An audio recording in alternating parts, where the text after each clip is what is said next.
Uf, qué calor hace. Pero gracias a Dios que Rumba va a rifar un aire acondicionado. ¿Te lo quiere ganar? Mira la descripción de este video y gánatelo. Dale.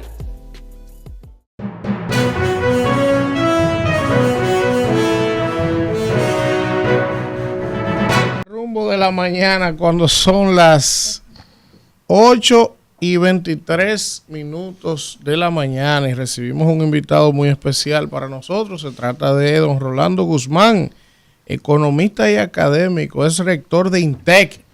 Y vamos a hablar con él desde la perspectiva académica, ¿verdad? Y económica, sobre un tema muy importante que está en el tapete, y ustedes han visto que hemos estado pues trayendo todos estos días economistas, académicos, representantes de distintos sectores también de la economía y la vida nacional, para que den su opinión acerca de la reforma fiscal que tanto se ha hablado, que es inminente, ¿verdad? Entonces, para conocer la visión de don Rolando sobre estos temas. Gracias por estar con nosotros. Encantado de estar con ustedes.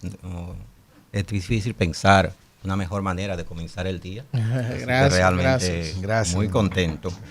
Y por lo que veo, ustedes no pierden tiempo, de forma tal que saltaron inmediatamente al cuello. Claro, de inmediato. Hay que aprovechar el tiempo, Rolando. Muy bien, muy bien. Don Rolando, hay muchos entendidos, especialistas, economistas, que establecen que no hay necesidad de hacer una reforma fiscal si hubiese la intencionalidad de hacer ajustes, por ejemplo, en el gasto público, perseguir, por ejemplo, la evasión, la elusión, las exenciones. O sea, hay muchos que nos han externado aquí que antes de hablar de crear nuevos impuestos o de gravar productos que no están grabados, hay formas de que el Estado recaude más, que estamos conscientes de que el Estado necesita recaudar más, pero que no necesariamente tiene que ser creando nuevos impuestos.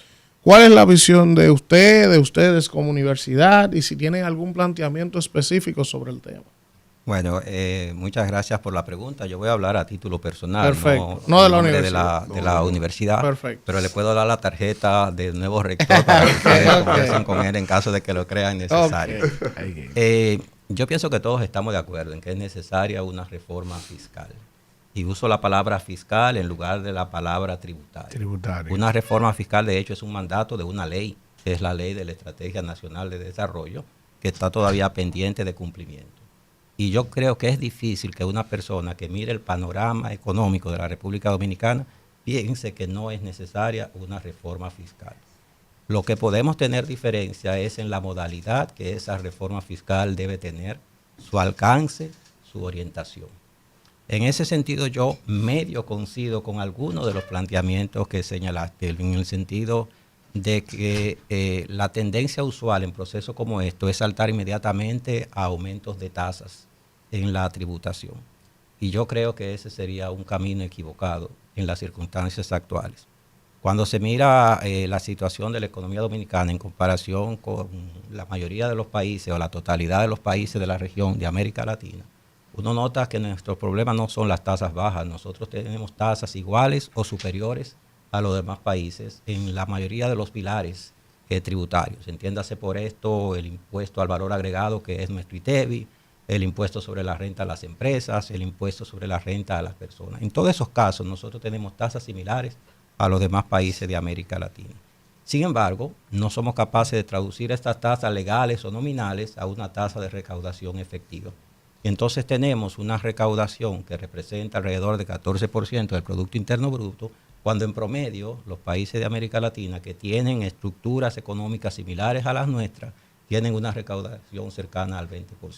Tenemos una brecha de 7 puntos porcentuales, que se dice fácil, pero cuando tú lo piensas en dinero, es todo el dinero cada punto, del mundo, cada punto que uno puede pensar. Entonces, es evidente que en el fondo de lo que se trata es de la división óptima entre el consumo privado y el consumo de los bienes públicos. Cuando uno pone en principio un peso de impuesto, no es un regalo que le está haciendo a nadie, en principio. Simplemente estás reservando una parte de tu dinero para consumir bienes que son de naturaleza pública, que son los servicios que tú tienes, que son las carreteras, que son los parques. La salud, la educación y todo eso. Es decir que en el fondo es claro que necesitamos cerrar esa brecha con respecto al patrón. ¿Por qué la tenemos abierta? ¿Por qué esa brecha de recaudación? Porque no traducimos las tasas legales a tasas efectivas. Y eso tiene 3 nombres. Los 3 nombres son evasión, es decir, el hecho de que ilegalmente no se pague impuestos que deberían pagarse. El segundo nombre es la elusión, es decir, buscar subterfugios que la propia ley te permite, que no son ilegales, pero que son una manera de evitar un determinado impuesto porque la ley te da la facultad para eso. Uh-huh.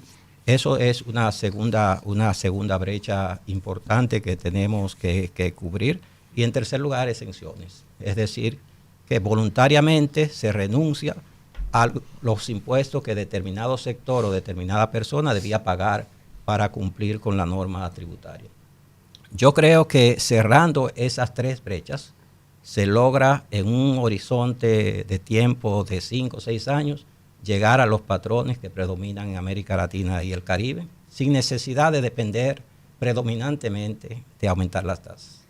De hecho, debo decir que esa meta de avanzar 5, 6, 7 puntos porcentuales a lo largo de un periodo de tiempo estaba ya contemplado en la Estrategia Nacional de Desarrollo, 2011. Pero estaba en el 2012 para cumplirse hasta el 2025. Ahora estamos ya en el 2024 y obviamente nada. Eso no va a ser posible. Aquí se ha dado clase hoy. Hoy aquí se ha dado clase. Él ha planteado ahora las 3E. Las 13, que no tienen nada que ver con el sector eléctrico, pero después lo vamos a tocar. Sí, pero son también las 13, elusión, evasión, elusión y exención. Así es. Tenemos que trabajar. A propósito de eso, don Rolando, el FMI hacía unas observaciones y me gustaría escuchar su parecer. Ellos hablaban del tema de las exenciones, que claro, son muy altas, son muchas, y también hablaban del tema del impuesto sobre la renta que se paga en el país, que es muy alto. ¿Qué opinión le merece a usted como economista estas observaciones que nos hace el FMI y que me parece que en estos días viene para acá, en el momento en que aquí se discute la reforma? Es que fíjate, piensa en el caso del ITEVIS. La tasa de evasión del ITEVIS en República Dominicana es superior al 40%. En América Latina y el Caribe esa tasa de evasión es cercana al 30%. Es decir, que tenemos 10 puntos porcentuales por encima de lo que es el promedio de América Latina. Si tú piensas en el impuesto sobre la renta a las empresas, tú tienes una tasa de tributación legal de 27%, pero se cobra aproximadamente el 5% de esa tasa. Y en el caso del impuesto sobre la renta se cobra aproximadamente el 7% de lo que indica la tasa. Entonces es evidente que tú tienes oportunidades de trabajar sobre eso. Yo leí con atención, con detenimiento, el planteamiento del Fondo Monetario. Coincido en muchos de sus aspectos, creo que en cierto sentido son un lugar común, pero entre los aspectos que toca, destaco uno sobre el cual he insistido durante mucho tiempo, que es la necesidad de ver la reforma fiscal no como un fantasma al que se debería tener miedo, sino como una oportunidad de poner las cosas en orden en el ámbito gubernamental. Y sin poner las cosas en orden, yo creo que nuestro propio proceso de crecimiento está sujeto a un alto nivel de riesgo. Por varias razones. Una de las razones es que un proceso de crecimiento tiene que basarse en acumulación de capital. Y esa acumulación de capital se logra a través de la inversión.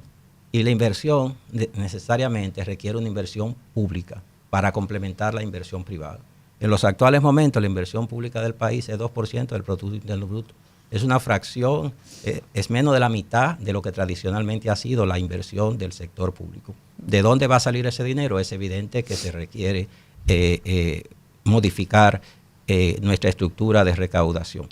Ahora, creo que me distancio de algunos planteamientos iniciales en torno a la no necesidad de reforma fiscal o tributaria en un cierto sentido. Yo creo que es necesaria una reforma de largo alcance que implica modificaciones legales. No me inscribo en la línea de que es cuestión de ser más eficiente en las recaudaciones o cosas por el estilo. No, es que la propia normativa legal tiene que ser repensada para repensar las exenciones, para dar instrumentos más fuertes a la administración tributaria, a las agencias de recaudación, para que puedan hacer su trabajo, establecer penalidades mucho más rigurosas para las violaciones de las reglas. Es decir, que se requiere una modificación de carácter legal. Y sobre todo, y ya que que está de moda la palabra, se requiere poner candados para que no pase lo que ha pasado siempre en los procesos de reforma que hemos tenido. Todas las administraciones que hemos tenido, exceptuando la actual, han tenido una reformita tributaria. Correcto. Y esa pequeña reforma tributaria siempre muestra el mismo patrón. Un aumento de los ingresos durante un par de años y luego vuelven a la misma trayectoria anterior. Y aún más, no solamente con los cambios de administración, cuando cambia la dirección de la agencia tributaria, correcto, inmediatamente hay un aumento de las recaudaciones y eso se disipa poco tiempo después. Porque hay condiciones que cambian Perdón, sí, ¿no es posible aplicar una reforma como la del 92? Si nos funcionó tanto y se habla tanto del 92. 92. Sí, o sea, si se habla de lo bien que nos fue con esa reforma, que fue bajando la tasa impositiva, ¿por qué no tomar lo que ya nos funcionó? La tasa impositiva no fue bajando en el 92, fue aumentando de hecho, pero permitió justamente los recursos para financiar en gran parte acciones de gobierno que fueron provechosas para el proceso de crecimiento del país. Fue una reforma conveniente en el sentido de que creó las bases para tener un equilibrio relativo en el ámbito fiscal y evitar la ocurrencia de las crisis que habíamos tenido en los años 80. Lo que estamos necesitando ahora es obviamente una reforma de esa misma profundidad, de esa misma naturaleza.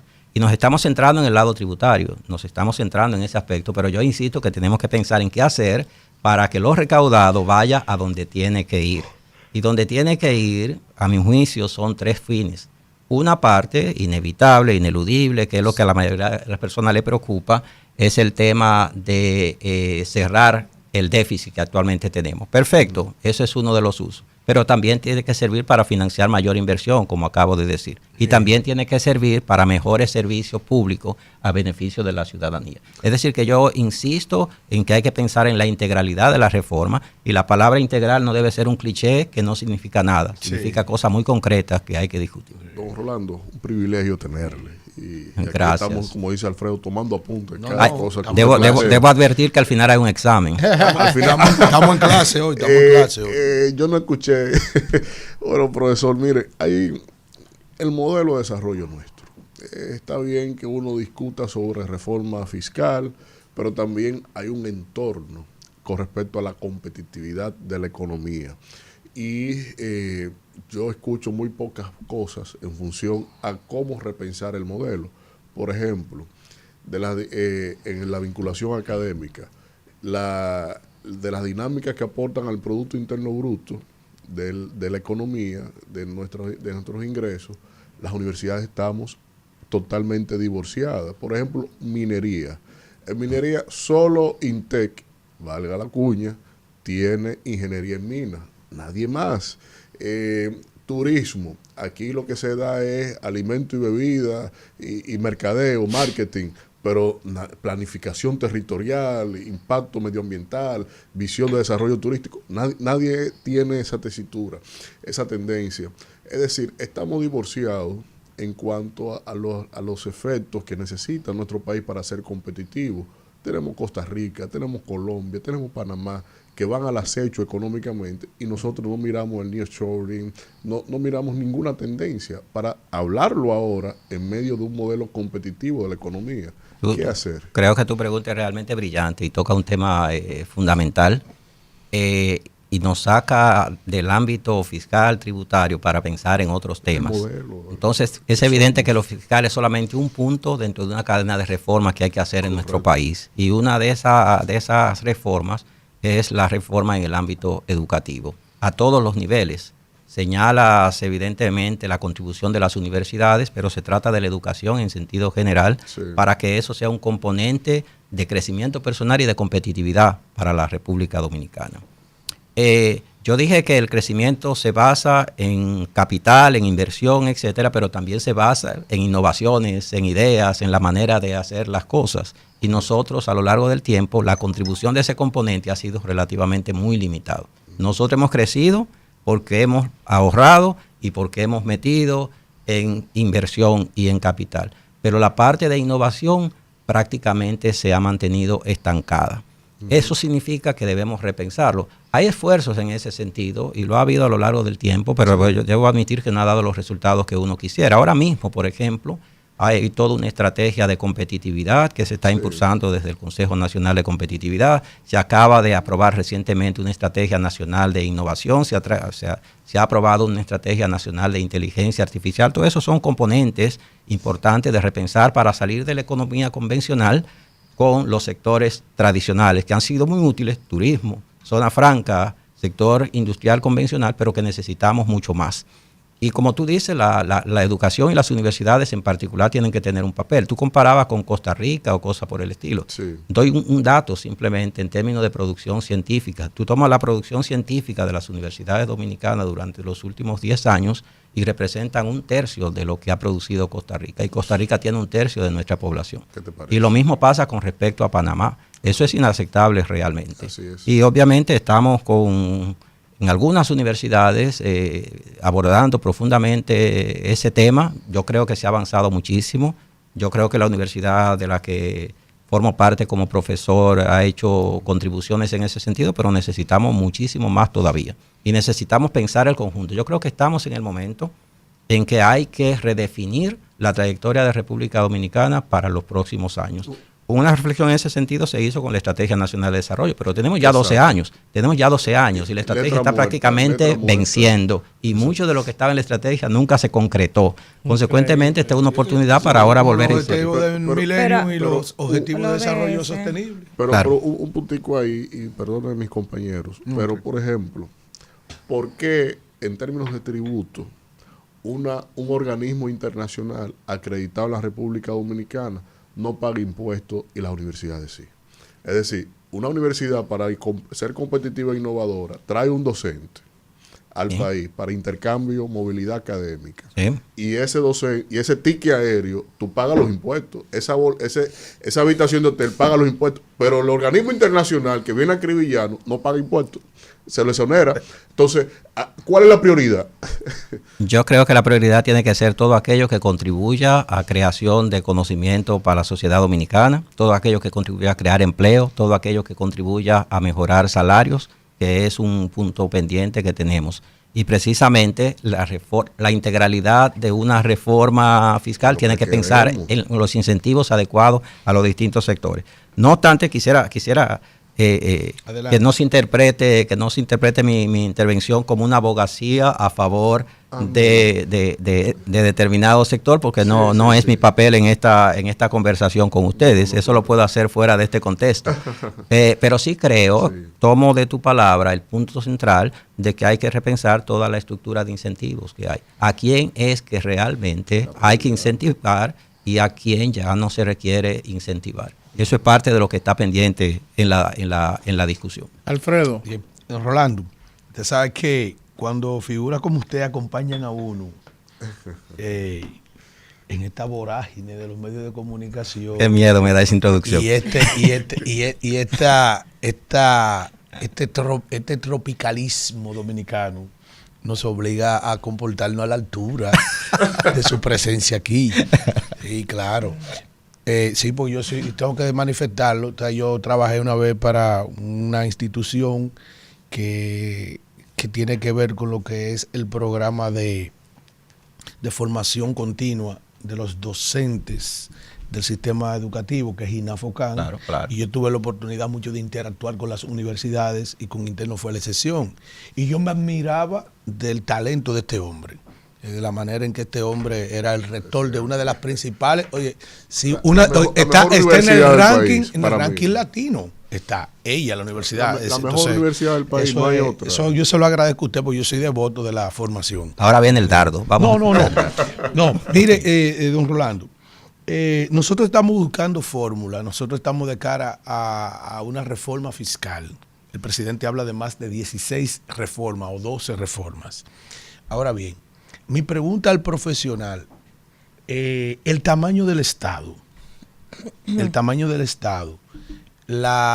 el gasto del Estado.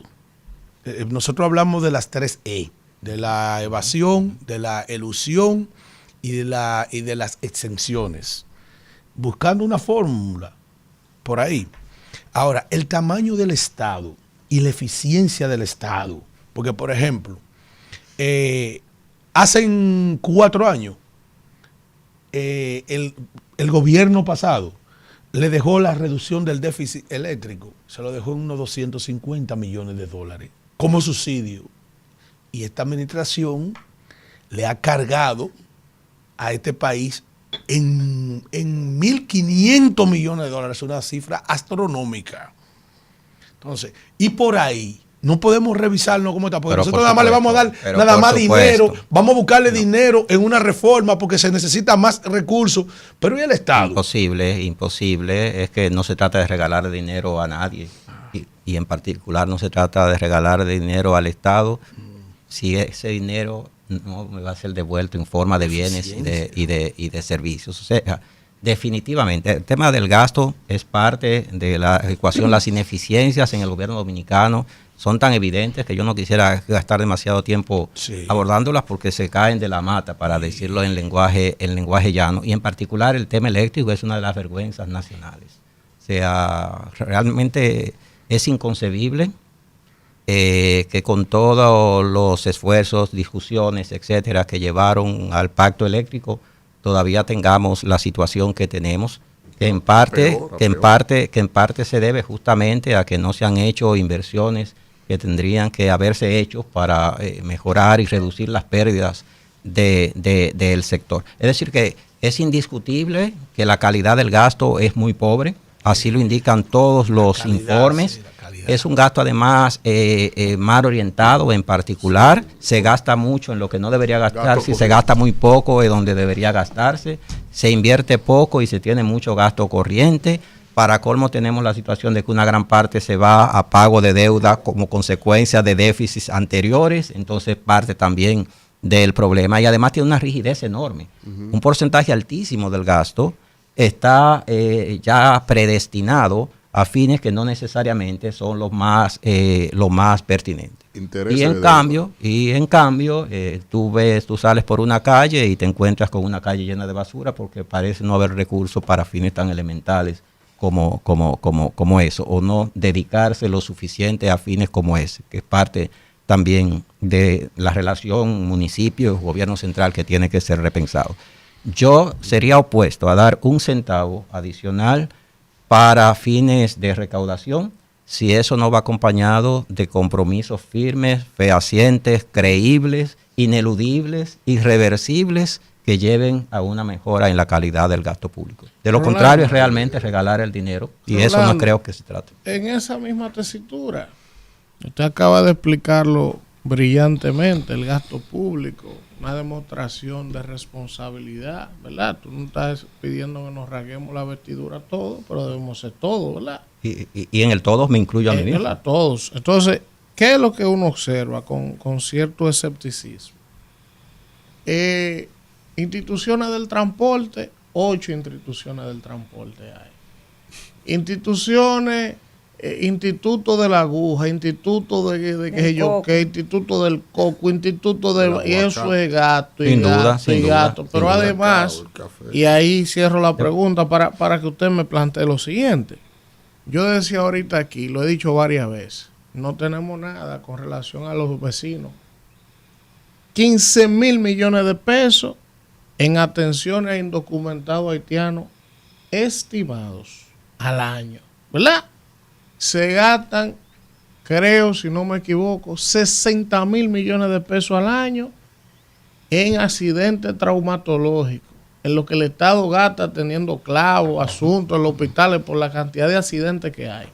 Fíjense, dos números, 15,000 millones por un lado y 60,000 millones por otro. ¿Y cómo un país sin planificación migratoria, sin planificación del gasto, puede estar hablando de que le entreguemos más recursos? Se volvemos al mismo punto. Es que yo quiero hacer una advertencia, si me permite. Yo voy a hacer una advertencia. Porque esa es una regularidad, un patrón histórico en todos los países, que es lo que se denomina el efecto de la voracidad fiscal. Si tú aumentas recursos para el gobierno, para reducir supuestamente un déficit público, y no tomas las medidas adecuadas, se gastará ese dinero y el déficit seguirá siendo exactamente el mismo. y la trayectoria del endeudamiento seguirá siendo exactamente la misma, porque hay un efecto voracidad de que lo natural en el contexto político es que haya la tendencia a gastar lo que es público y a malgastar lo que es público. Pero depende de la sociedad, a través de la normativa, de la regulación, de la veeduría, etcétera, garantizar que eso no ocurra. Por eso es fundamental que nunca se hable de reforma tributaria. Debemos pensar en reforma del Estado dominicano de la perspectiva fiscal, y una cosa va acompañado de la otra. La reforma del gasto debería ocupar mayor atención tal vez que lo que ocupa la discusión en torno a la recaudación. Del gasto deberíamos pensar más en eso y en esos elementos y en cómo lo vamos a hacer y dónde vamos a meter el dinero una vez recaudado, suponiendo que se recaude, para lograr resultados. Aquí deberíamos tener, ya en este punto del camino, un índice de la calidad del gasto bien establecido, que tú puedas darle seguimiento a realmente qué se está haciendo. No informaciones dispersas, sino un indicador que te diga estamos mejorando o empeorando. Y que ese seguimiento de la calidad del gasto no dependa ni siquiera de los gobiernos, que dependan de comisionados de la sociedad que asuman esa tarea. Y eso es parte de lo que se contemplaba como parte de la Estrategia Nacional de Desarrollo. Mecanismo de veeduría social para garantizar que el gasto realmente satisfaga las condiciones. Todavía no hemos logrado llegar ahí. De hecho, los niveles de transparencia en la información sobre la ejecución del gasto todavía distan mucho que desear. Ha mejorado, debo admitir, con respecto a décadas atrás. Ha tenido una trayectoria ascendente, pero evidentemente estamos a 1000 años luz de lo que deberíamos tener en materia de que la ciudadanía sienta que el dinero en manos del Estado es un dinero a su servicio, a su favor y no para otras cosas.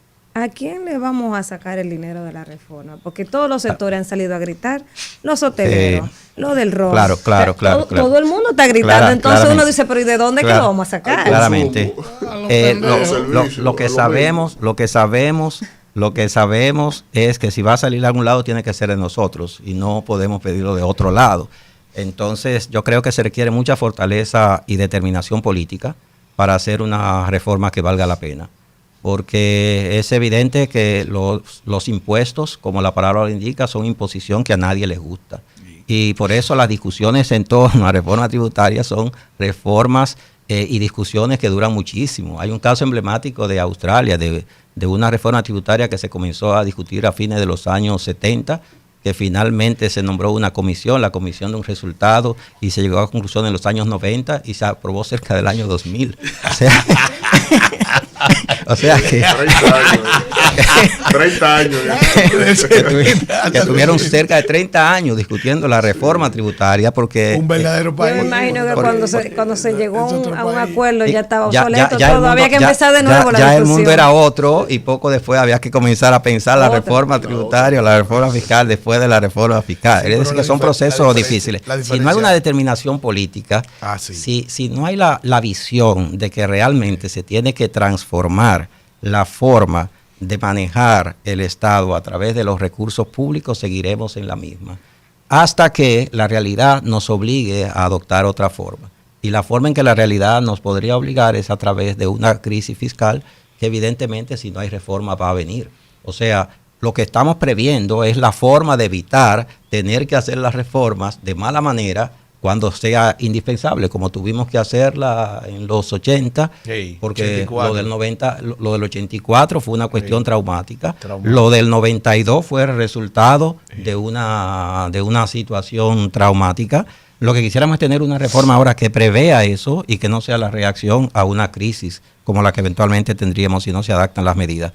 Crisis que puede venir por el orden simplemente contable, es decir, en términos de un nivel de endeudamiento que sea realmente inviable por la carga que representa en términos de pago de impuestos para el propio Estado, pero que puede venir también por una crisis de legitimidad, a medida que la población sienta que la orientación del gasto, la forma del gasto público, la manera de hacer las cosas no satisface sus necesidades. Es decir, que mi abogacía es por poner el candado antes de que nos roben.